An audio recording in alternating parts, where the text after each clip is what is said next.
Hi, this is Lily with the Help Yourself podcast, and today I have a great friend, ambassador of Heal Scotland, multi-skilled and talented female with me.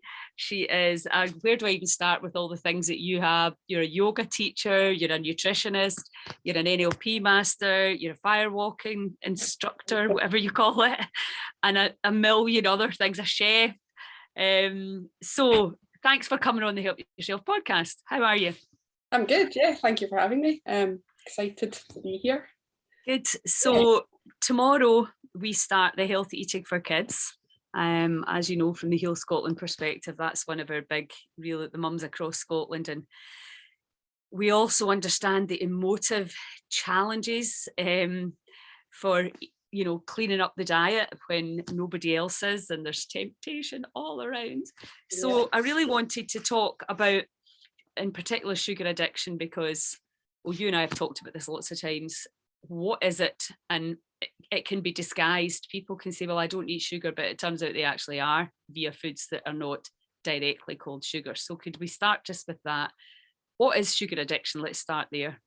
That's a big question. In a nutshell, I don't think there's an easy answer to that. I think, as with any addiction, it's, when you're eating something to excess and you have no control over what you're eating. I think that's kind of the baseline of it. But I mean, it's such a complex subject, Yeah, so it's kind of binging, is it, and cravings? Well, cravings play a big part. It's not necessarily just binging. I mean, I am a binge eater, have been in the past, but it can come in, different forms. You've got people can say they're eating sugar in moderation, but are they really eating it in moderation? I mean, at the moment I'm not binging, but I am still eating sugar, probably eating more sugar than I should be from a health point of view. And as a nutritional therapist, I know that. But there's a difference between having the knowledge and actually being able to do something about it. I think we've talked about that before. Absolutely. If it was as simple as educating people, then, and we know that, obviously a lot of women for years, since we've had the gym, desperately wanting to be a certain weight, believe, would make them feel a lot better about themselves, but just not managing it. And then there's the managing it, and then there's the sustaining it.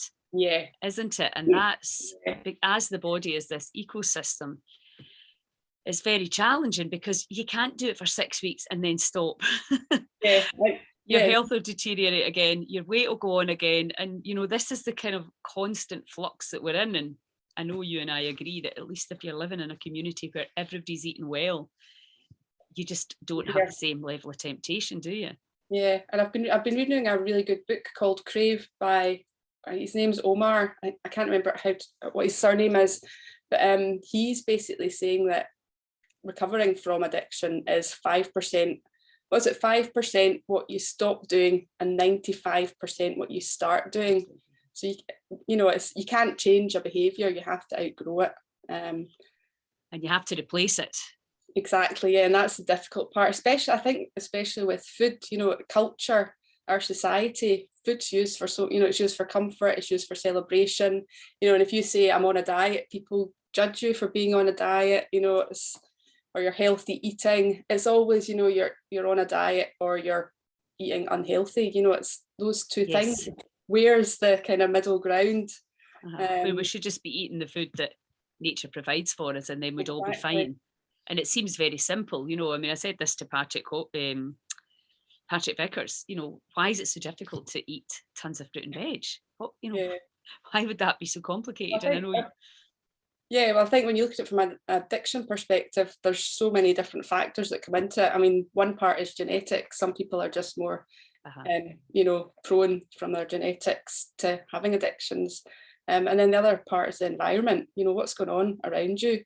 Stress is one of the key factors in cravings. So if you're living a stressful life, you've got a stressful job, your kids are stressing you out, you're going to crave. So one of the key things for kind of managing addictions is reducing your stress levels. So meditations and mindfulness are big ones. And they actually, the research shows that when you're addicted to something, it actually changes your whole brain, your cells and the proteins it produces. It's all different. So it makes it harder. I don't know, I'm not an expert on the subject, but it changes your prefrontal cortex, and that's where you make your decisions. So you're actually not in control of the decisions you're making when you're having these cravings and eating, the things that we know aren't so good for us. Yeah, I can definitely see that. It used to be crisps for me. I just craved and wanted. And it does seem like a ridiculous thing to not be able to just go, no, you're not having that. It's really weird. And also for me, big time, it's about out of sight, out of mind. Exactly. I'm definitely fine if I'm not seeing rubbish all around. Yeah. But, I'm just like the next person. If there's a delicious thing to eat there and somebody offers it to you, even although I know, I'm still trying to get my candida, etc. under balance. It's an ongoing thing. And I just know I'm feeding the dis-ease army rather than the ease army. Yeah. And there's a couple of factors that come into play with that as well. So what was it you just said there? For my brains. About, I know. I said about the crisps and, yes, so there's a couple of factors there. When you're craving something, like you say, out of sight, out of mind, I'm exactly the same. If it's not there, I won't eat it. If it's there, I will. And there's a school of thought that some people say that if you deprive someone of something, they just want it more. But when it comes to something like addiction, I actually take, I don't have bread and cheese in the house, because if I do, I'll just eat a lot of it. And when I don't buy it, I don't think about it. So it's and if you're doing complete abstinence, which a lot of people recommend to kind of get off the sugar initially anyway for the first couple of months, it can be really difficult. Well, exactly. And then it's hidden in so many things as well, isn't it? Yes. And so if you're buying jars or anything that's basically bought already made, it will almost certainly have sugar and almost certainly have gluten in it as well. Yeah. And even things like bread that's made out of flour. So flour is highly processed. It's powder. Anything that goes into our body as a powder is going to hit our bloodstream faster, spike our blood sugars. So when we see something like a slice of bread or a muffin or something, we just see that as a whole food. We don't actually see it as a powder, but it is still a powder. Yeah, so can you talk to that, about sugar addiction, not just being about like white spoonfuls of sugar? Where else? Well, you have to, if you think you are addicted to sugar, you need to have a look at what your trigger foods are. This was interesting for me because during lockdown, I was staying with some friends and they were shielding, so we couldn't go out at all. So I wasn't able to get the things that I might normally, have, chocolate, crisps, that sort of thing. So we'd go to Sainsbury's once a month. So I was having things like macaroni cheese, and I was drinking orange juice by the gallon. And my friend actually said to me, she says, "Oh, your sugar habit seems to be a bit more under control." But then when I looked back, I realised I was eating these and drinking to excess. I was getting the hit from the sugar and the orange juice. Yeah. I was getting, cheese and dairy has sugar in it. Anything ending in OSE is a sugar. So it affects me. It might not affect you. It might not, affect the next person. But you have to work out what your trigger foods are. What are the things that you eat to excess or you eat beyond feeling full? Some people even keep eating when they feel sick from eating so much. Just this kind of compulsion to eat. So yeah, you have to work out what your trigger foods are, and that differs for everyone. It could just purely be sugar, but it could be beyond that. So bread is a big one. It's interesting because I did Janice's sourdough workshop recently, and I bought all the equipment, made a loaf of sourdough bread and ate the whole lot in one go. That's the thing about sourdough. I mean, who is going to? I make the crackers that you used to make and the chapatis, etc. I mean, they're so good. And I think sometimes I always tell myself that it's better for you, but I'm like, that is it? How much better for you if your blood group O? I think if you're able to eat it in moderation, then sourdough is definitely healthier than the some of the crap that they sell in the supermarkets. But again, if you have an issue around food and overeating, bread, even sourdough, might not necessarily be the best thing. Yeah, because you just want more. Yeah. So I suppose it's a bit like alcohol or drugs. So that there's all sorts of addiction levels within the addiction, isn't there? Yes, yeah, There's the people that feel that they are in control of it, but are they really? There's the people that are functioning and can still enjoy, alcohol. It's the same with yeah, weed or whatever. There's people that go on and have a nice life and work with it, and then there's the people that can't kind of control it. So what would you? Because I know that you've done a lot of research on this stuff. So yeah. what would your advice be to somebody who's feels that they're Again, that's a big question. So there's 4 key things they say that we need to address to kind of overcome addiction, and that's our emotions, our thoughts, our physical well-being, and what was the third one? Spiritual well-being. So they're now realizing that a lot of people that have, especially food addictions, maybe didn't get all their needs met in childhood. So it doesn't necessarily mean you come from an abusive home. It's maybe just, your parents are out working, so you might feel lonely. There's lots of different reasons, but they're saying that there's a need there that we are using the food to fill. So we need to look at how we can meet these needs, without using the food. So things like addressing each of these 4 areas. Our thoughts, I think, are the key. You'll probably agree with that. What we think all day long, and when you're addicted to food, you obsess about food all day long. It's all you think about. You think about your next meal, what you're going to eat, when you can go and get that donut you've been thinking about for days, it's just a constant. So I think that's where meditation and mindfulness, and even things like affirmations, replacing the negative thoughts or the compulsive thoughts. And it's not something that's going to be fixed overnight. It's something that we need to work at ongoing. Yeah, and I mean, as a country, we know that when people in addiction, and we know that a lot of people are in addiction, it has been child abuse and etc. But as you say, it's not always coming from that. It's just how you perceived it to be. And we're trying to eat a feeling away, aren't we? Yes, yes. And we kind of, and we succeed temporarily, yeah, but then just cause ourselves more problems. Yeah. So, and I know with when I was working with the Second Chance project, I was told there that for women, when they come off drinking drugs, the secondary addiction is food. Yeah. For men, when they come off drinking drugs, the secondary addiction is sex. Yeah. So food is there as another means, and I think I remember Brian Clement saying, "Stop thinking of food as a social pastime," and I was like, "Oh, I'm not ready to do that yet. I love eating. I love going out for dinner." Yeah. And I remember one of my friends saying, the thing is, if you're trying to avoid alcohol or drugs or whatever, gambling or sex, you can put yourself in a place where you can't do it, but you have to eat. Yeah. So it's something that we're doing every day, and we've complicated bloody nutrition so much, so people just get stalled into inaction, don't you think?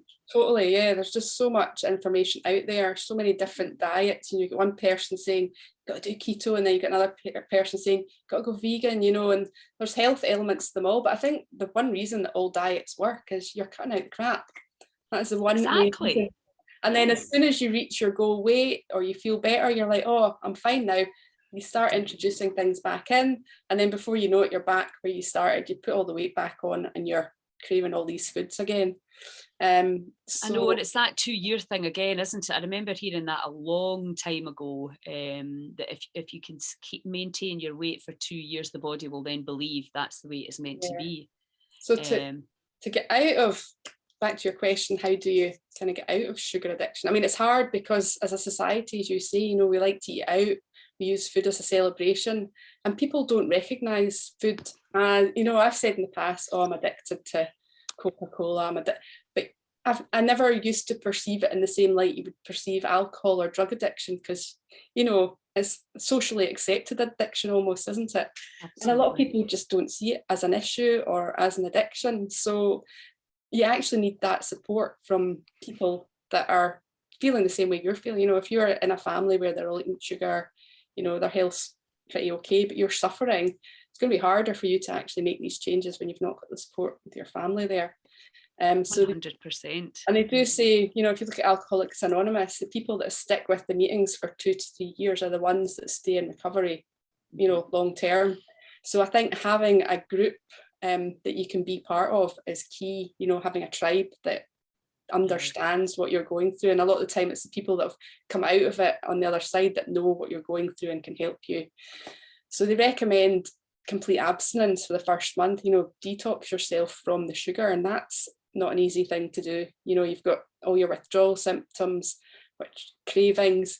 So I think balancing your blood sugar, people say, oh, just balance your blood sugar, that'll cure all your addictions. But I mean, that's just one element of it. And yes, it's key, to helping you when you're coming off the sugar. So certainly look into a diet that helps, balance your blood sugar. Eat more of the fats, just remove the sugar. So yeah, they recommend the first month just abstaining completely, taking out all sugar and fruits. And then after that month, assess where you're at. A lot of people just keep going. I'm in a group, there's people on there that have been sugar-free for decades.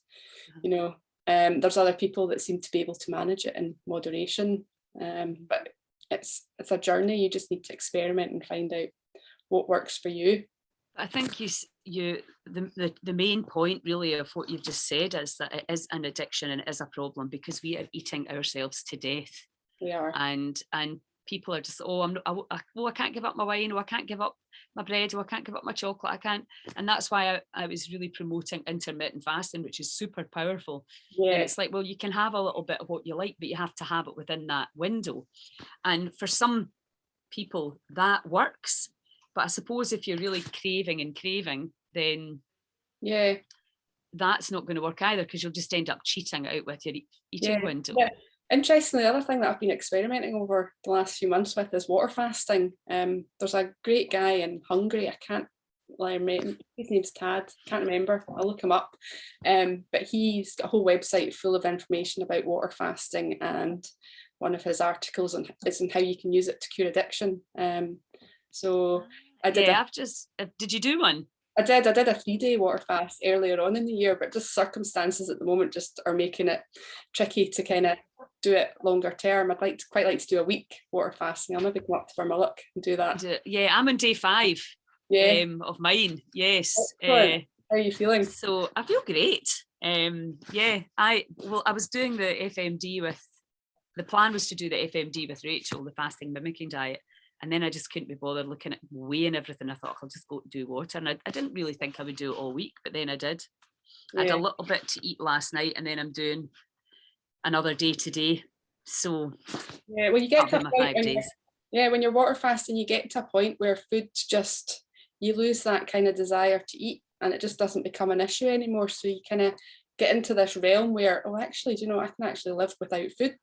And if you're carrying excess weight, you can live without food for a long time. One of my friends did 40 days and nights water fast. And it's a very spiritual thing as well, fasting. My breath work, it's incredible yesterday morning. It was just amazing.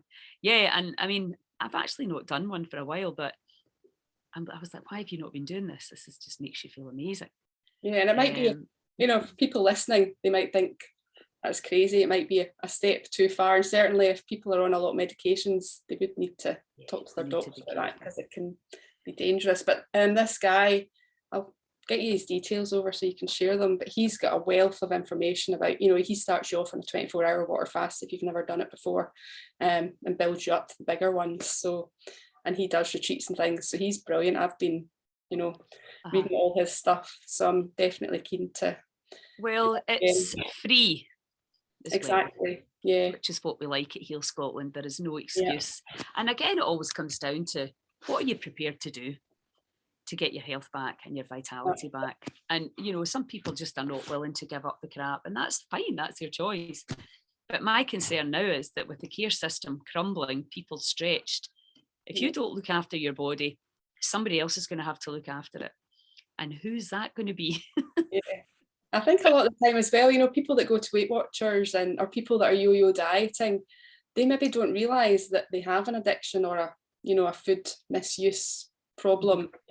I think just having that awareness that I've maybe got a problem here then helps you to take a step back and say, well, what do I need to do? Going to Weight Watchers is great if it helps you lose weight, but they miss out all the other things, about and you've got the social connection there, people, like-minded people, but you need the spiritual, the mental, this I think is key. Well, it's in the 12-step program. I mean, I know there is a Sugar Anonymous, Overeaters you know, Anonymous. Overeaters Anonymous, because the 12-step program, we should all be following it.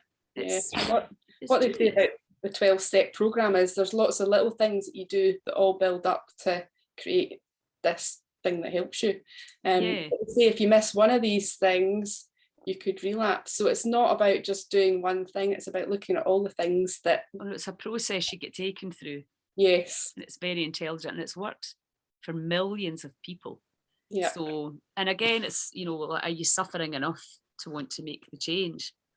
So, and it's just always that interesting factor. I think you have to be, and maybe you're not suffering enough to think I'm going to change. But also, my thing is, if we all change together, if we all start growing food, looks like we might have something in our district coming up, community gardens. Brilliant. We've got the horticulturists coming to the farm. So if we grow tons of that kind of food, we can really change that whole culture, because the more people that are doing it, the easier it becomes for everyone. And as we know, 85% of the food is still bought by the mums, so they're buying the crap. So let's just talk a little bit about kids, and because obviously the big thing is the microbiome, and there's so many kids anxious, depressed. Arthritis in children it's just like, what the hell? And as we know, that's primarily coming from the gut biome. Now, we also know you can be born in with candida now, so it may not even be what the child's been eating and doing, you know, in their few, however many years on the planet. But the microbiome, it's not even you that's doing the craving, it's the biome saying, feed me. And then, of course, mums are tired, parents are tired, everybody's working, doing far too much. And I absolutely include myself in this. You're just like that, eat that, shut up, you can have it, or whatever. So it's, you know, it's a challenge. I mean, you've got a niece and a nephew, you know what it's like. Yeah, totally. And parties are just the biggest amount of crap you could ever imagine. And it's like, that is not a treat. You know, it's not a treat for the microbiome, and you're setting up their health picture for years and decades to come with this food. So if you get any good tips for children, well, I think again it needs to start with the parents, doesn't it? But again, as you're saying, it's this stressful lives that we live. Our society's not set up for us to be well. It's just not. You know, single people we shouldn't have single mothers. There should be, you know, when we live back in the tribes, I think it was you that said the average child has 36 caregivers. You know, I mean, what child's not going to grow up healthy with 36 adults bringing them up? And then we're putting that all on quite often just one person who's also working, you know, trying to be healthy themselves. It's just, I don't know what the answer is, to be honest. I think it does have to start with the parents. They need to set the example, you know, getting themselves healthy, eating healthy. I mean, children learn by example. And also, you know, just, I think you've been doing it with your grandkids, you know, when you put food down in front of kids, if they're hungry, they'll eat it. You know, so put down the fruit or the veggie sticks and the dips, you know. And even if you don't have time to make them yourself, you can buy veg strips in the supermarket. You can, you know, buy a tub of hummus. Yeah, there are ways. I mean, I guess that's something Scotland maybe needs to look at, more support. Yes, sometimes. Because I know with my grandkids now, I'll just bring fruit and bring, you know, and I chop up exactly that, all the peppers and cucumbers and things that I knew they would eat. And when they come in from school, they would just eat it if it was all laid out for them.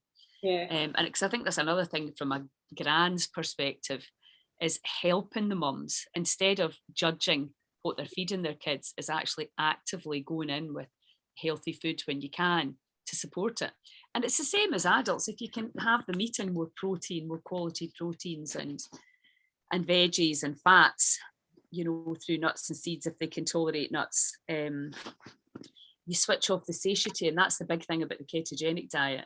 I have to say the two diets or ways of eating that I followed where I have not had a craving was Gerson and the keto.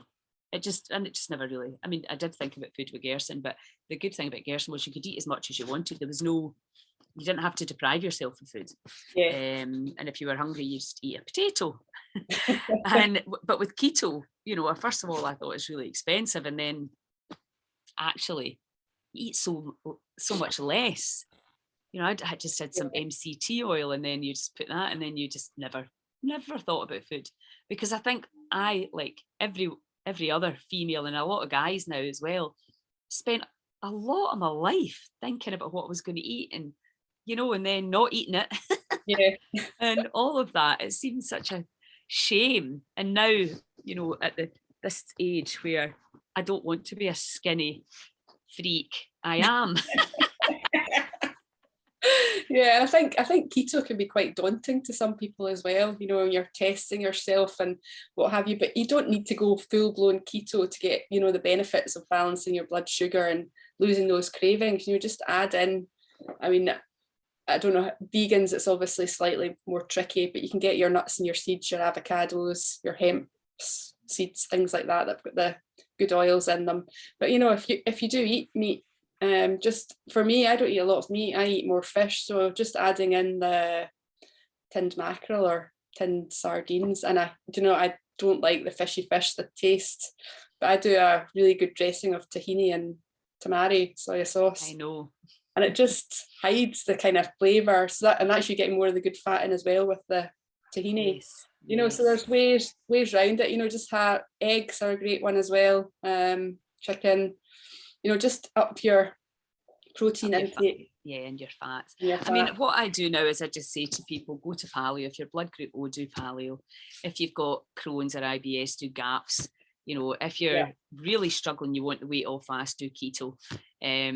It's, you know, and if you're a vegan, then cut down the carbs and up the veggies. You know, and Mark Hyman now says 75% of your diet should be fruit and veg. You know, it's alive and it's fresh, and it will do no harm.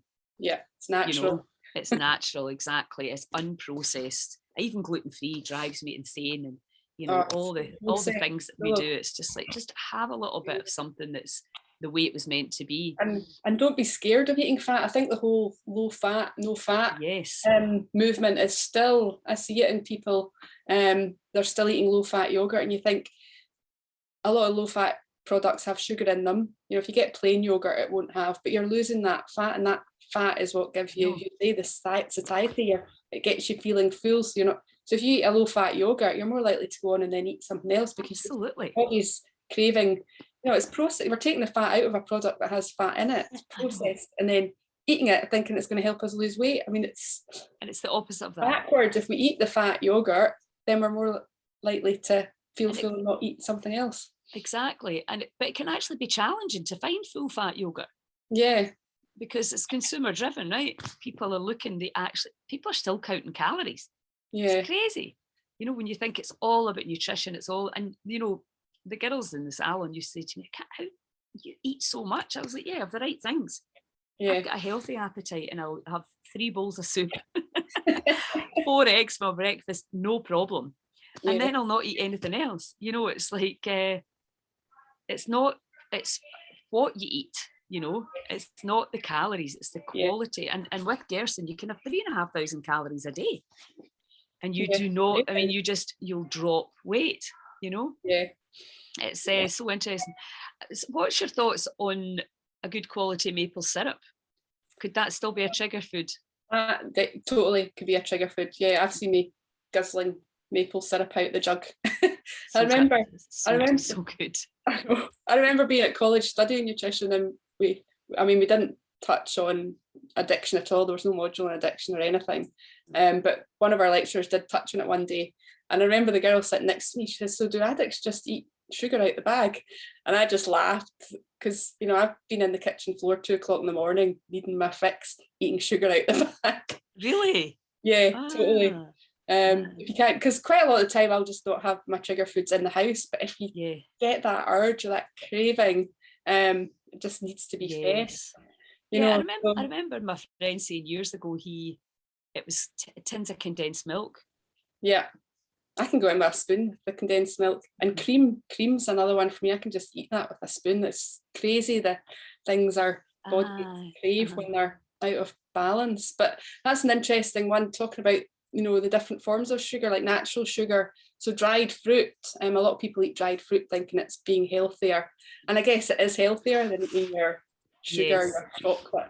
But at the same time, we don't want to be eating too much of it because it's a condensed sugar, and it can kind of spike your blood sugar the same way that refined sugar can. So I think if you're looking to lose weight or balance your blood sugar, you want to be probably taking out the dried fruit and eating the whole fruit if you're wanting to keep fruit in your diet. Absolutely. I mean, dried fruit it's tasty for a snack, and if kids are active and they're eating lots of other good foods, Exactly. it's great. But or if you're you out have climbing to, up a hill, yes, if you're brilliant. utilising it. Exactly.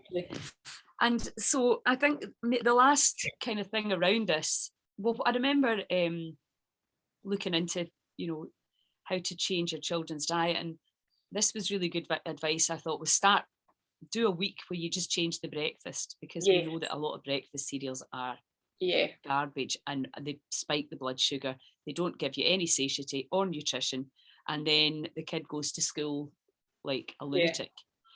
So I think the breakfast for all teachers out there would be a really good place to start.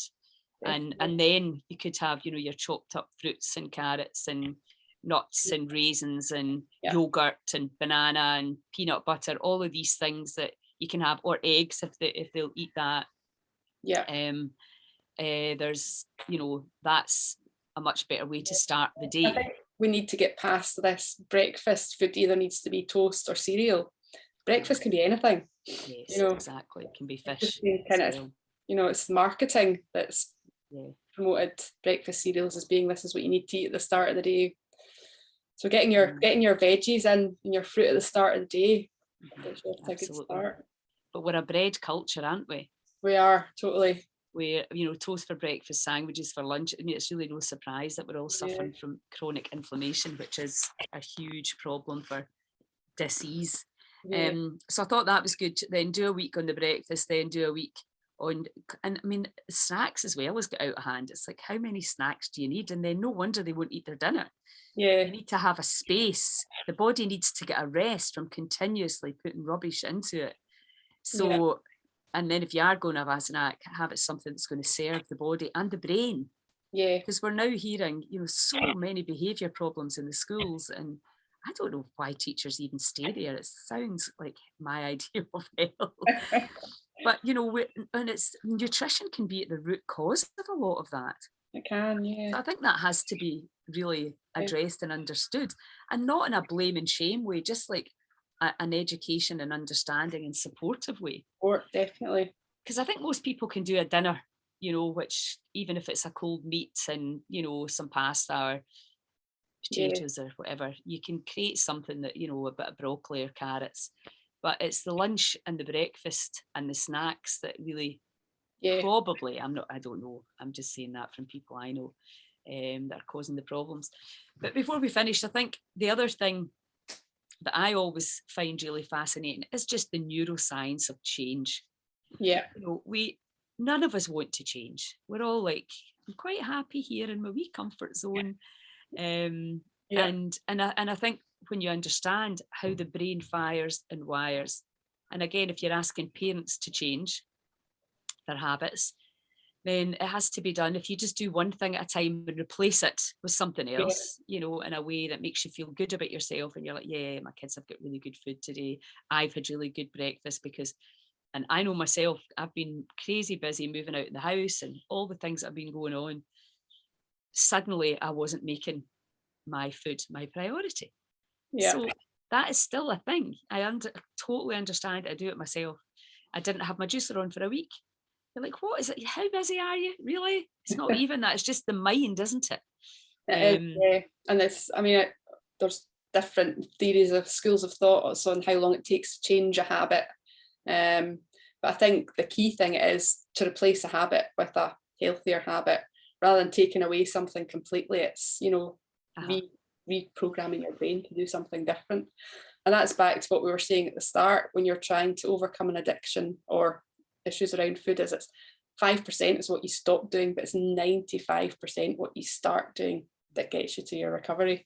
So we need to be looking at all the, and again, food's just a small part of it.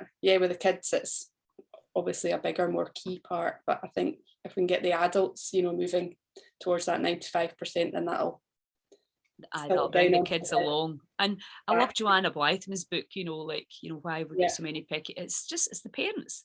Just the line goes down. This is what you're having. And when they're hungry enough, they'll eat it. And that's a challenge as well.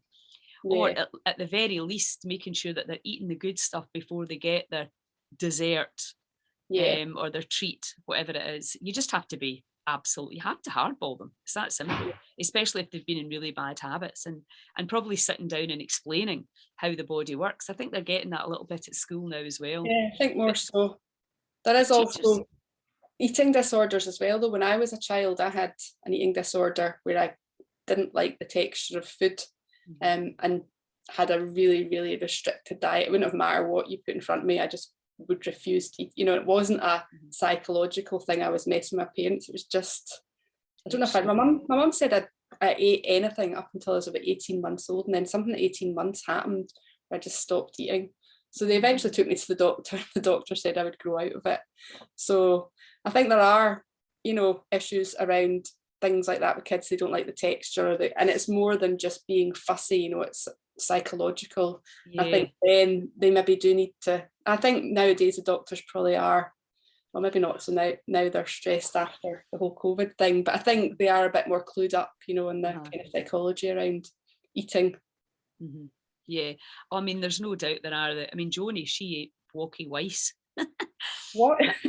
Walkie rice, broccoli and rice. That's what she walkie rice dinner. Walkie rice. That's all she would eat. And she still loves that. To try and give her some diversity and different level of food was a challenge. But again, in an Indigenous community, they'd be out foraging themselves. Exactly, and another very, very different. Yeah, and a good thing actually to get kids eating is get them help you prepare the food as well. Get them chopping up, get them tasting as make the food fun. You can make. I've seen I think it's Montessori nurseries. They get all the food, all the bright colours of the vegetables and fruit, and then they make pictures out of them. They're beautiful. Great, that's a great idea, and help get them growing as well. And sprouting, that's another thing, and then they're much more, because sprouts are a really good snack. And dead easy to do, cheap as well, because obviously cost is an issue. It's much cheaper to buy crap food than it is to buy real food. 2020, it is outrageous. And they used to say 4 to 5 weeks of action would make a habit, but we now realise for some people it might take much longer than that. And what can happen is, remember the NutriBullet craze, where everybody got out their NutriBullet. And that's a good way to sneak veggies into your kid as well, as long as you're not just giving them a whole load of fruit that would have been much better off chewing, because we know the actual process of chewing is really good for their airways, etc., and their jaw and their enzymes. But there definitely is something to be said about juicing a carrot, putting it in the NutriBullet, or a couple of carrots, and then you can put a banana in and a bit of yogurt and some nuts and a bit of beetroot, and make it look nice, but they've actually had a significant amount of veg. So that's another good tip. And then obviously the little balls that Janice and you make, and I make as well, but I make them obviously without sugar. People don't like them. But you can make the little balls yourself, can't you? You can, and you can do them if you're doing kind of a keto type diet. You can do them with the coconut oil and nuts and seeds and make them all fatty. If you want, you can add in the dates or the dried fruit to give it a bit of sweetness. But again, as we discussed, you just need to be careful if you're doing that, depending on what. And the other thing Janice did was she would put half of like a milk chocolate, and then put about half of the real McCoy, because was it you that sent me the research on cacao, the phenomenal healing for the arteries and the telomeres. It's incredible. It's pity I don't like it. But if I know something's good for me, I'll force it down some way. It's nice. I like cacao mixed with a tiny bit of maple syrup on a date, and it just gives it that, just takes that edge off it. Like a chocolate milkshake. It's quite a nice one. You're craving the sweet stuff. So because if you're going to eat sweet stuff, it might as well have nutrition in it. Exactly. Can you wean yourself off sugar by eating the healthy stuff? No, I don't think that's a thing. But I guess it's a step in the, if you're going to do it, do it with the and certainly for active kids, it'll be fine. You can make really nice things for them, and I'm going to do that this weekend. Make my grandkids some healthy snacks. So that's great. It's lovely to see you. Yeah, And great. thanks for all your advice and help. And are you quite happy to take questions from anybody? If anybody wants to ping you a message, where's the best place to? Is your website up yet? It's not up yet. No, I'm trying to think. I'm on Instagram. I came off Facebook. I maybe should go back on. It's quite a good place to kind of connect. I know, connecting with people. What's your Instagram address? Hilary Thain. Hilary Thain. Yeah. Fine. Okay. When's your website going up? I'm not sure yet. Still working on it. Hopefully soon. Yeah. Well, that's great. Thank you so much. And I'll see you when you come to the farm soon, and we'll do another water fast. Definitely. Great. Nice to see you. Ciao. Okay. Bye. Bye.